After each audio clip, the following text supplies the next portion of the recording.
So, good evening, everyone. Good evening, sir. So, tonight we will be presenting our lesson plan in English and grade 10 students.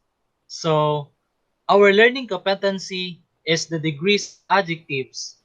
So, at the end of this lesson, we assure that 90% of the student will be able to first, determine the three degrees of adjectives by observing the given sentences.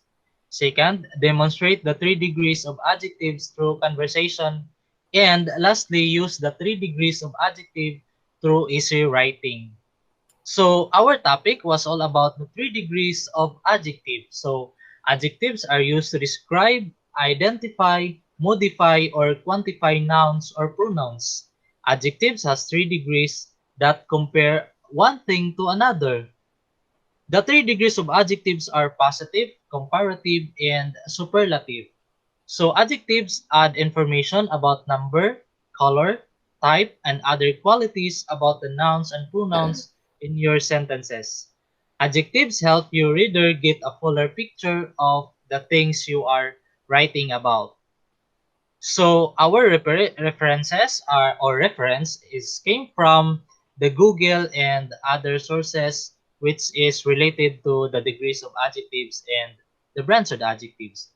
So the materials that we use in terms of presentation in the class are laptop, projector, speaker, and power, especially the PowerPoint presentation.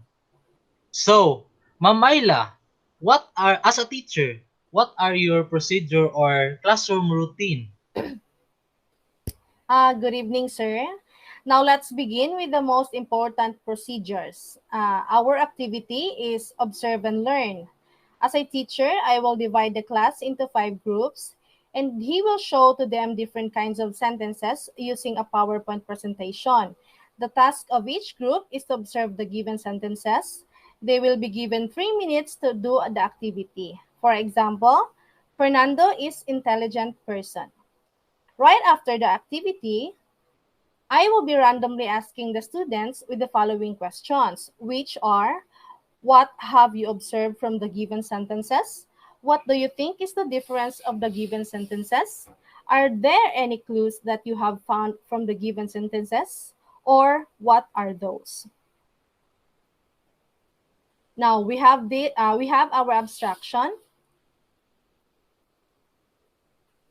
Taas gamay. Taas gamay, please.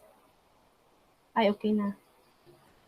Uh, our deductive approach is that as a teacher, I will discuss the adjectives to the class, specifically its 3 degrees. He will highlight the main point of the lesson through PowerPoint presentation and provide example to each degree of adjectives and then have an in-depth discussion towards his students. He will also encourage the students' participation by asking them a question to make the discussion even more interactive and meaningful. Right after the discussion, I will provide an activity that targets to learning objectives to assess the students' understanding from the lesson. Now, what is adjectives? An adjective word An adjective is a word that modifies a noun or noun phrase or describes its referent. It is also used to modify pronoun, a word that is used to take place of a noun. Now, we have positive, the basic uncompared form of an adjective or adverb as opposed to either the comparative or superlative. It is also a grammatical term for adjectives and adverbs that do not make a comparison. For example, she is an honest person. Next, we have comparative, used to compare differences between the two objects they modify. For example, China is more populated than India. Next, we have superlative, used when a speaker or writer is attempting to compare a group of three or more things. The superlative is used to note which of the things is of the highest quality of degree. For example, Thailand is the most visited country in Asia.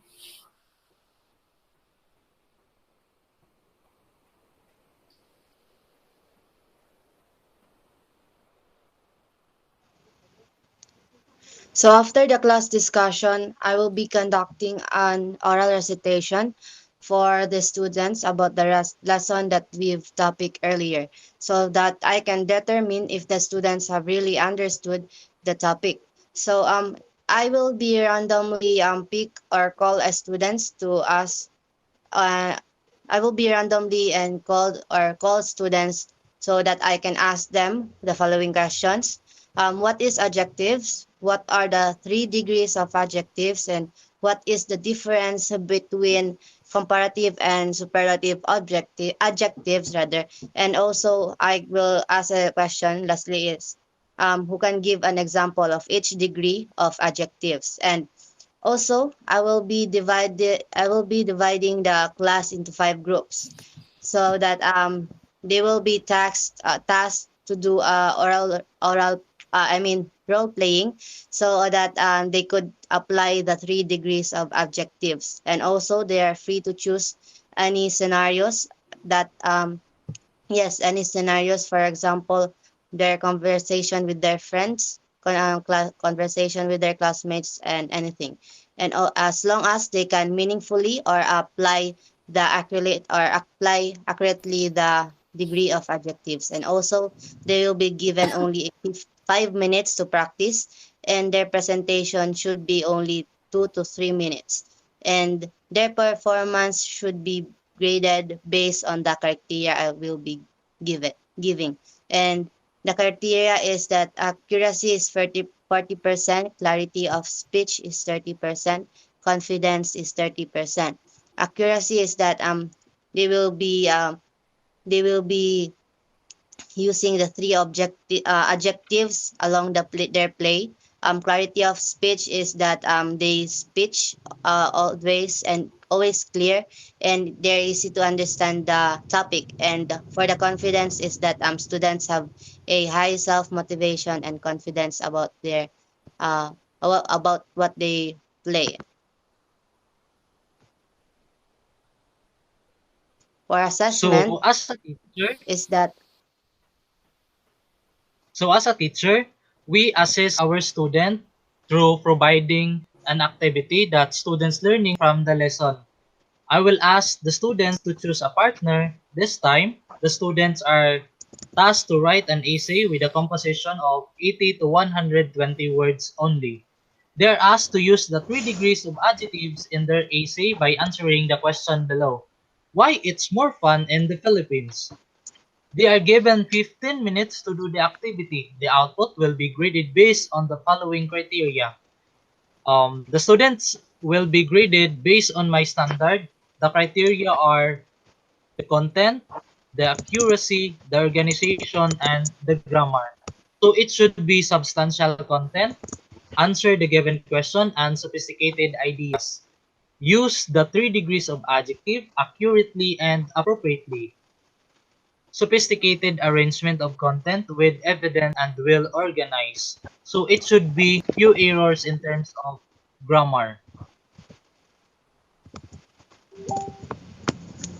so yes let me just So yes, for the assignment, as a teacher, I'll be giving an assignment for the students that they will bring it to their home, or yes, and so the students will identify the sentence whether it is positive, comparative, or superlative.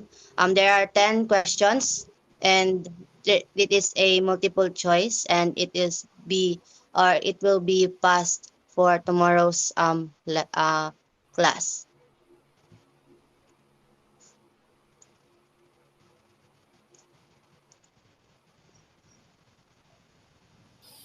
And basically, in assignment, we have uh, to put a answer key so that we will have the basis of the answer of what we have given to the student assignment. So, Miss Angelica, what approach did you use in terms of your lesson plan? Yes, the approach that I used in our lesson plan is that in my lesson plan is that communicative language. communicative approach is that communicative language teaching or the communicative approach is an approach to language that emphasizes interaction as both the means and the ultimate goal of the study, wherein the students can discuss or have the brainstorming about what are the lessons or the topic that we discussed earlier. And also for the communicative approach, it is very crucial for the students so that they have a meaningful interaction within the to the language that plays call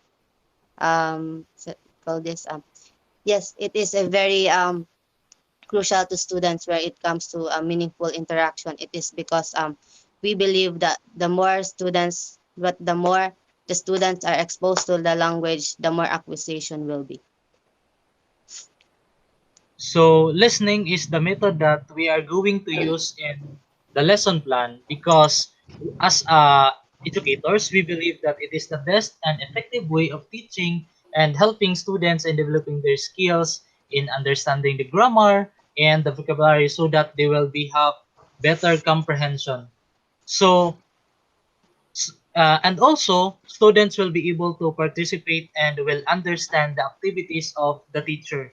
Also student can communicate by learning the language by listening so they can focus on fluency and accuracy. So if you are a learner, which is you are a good listener, you can adapt everything and you can learn a lot because you listen very well. So, Ma'am Ayla, what are the techniques that you use in terms of making a lesson plan? So, since students have different listening skills and comprehension, we educators have to group students for them to share their own understanding through the lesson. And also, students can do brainstorming so that they will do the activity of the teacher and present it to the class with enthusiasm. And also, teachers will give feedback on what will the students need to improve. By that, students can work what are the things they need to be done and to be improved. So that's it. That are um, the methods, the approach, and the techniques that we are going to use in terms of making a lesson plan and in terms of preparing the the lesson for our students, our future students. So that's all, and thank you, everyone. Thank you for listening. Bye Thank bye. you, guys. Bye. Bye.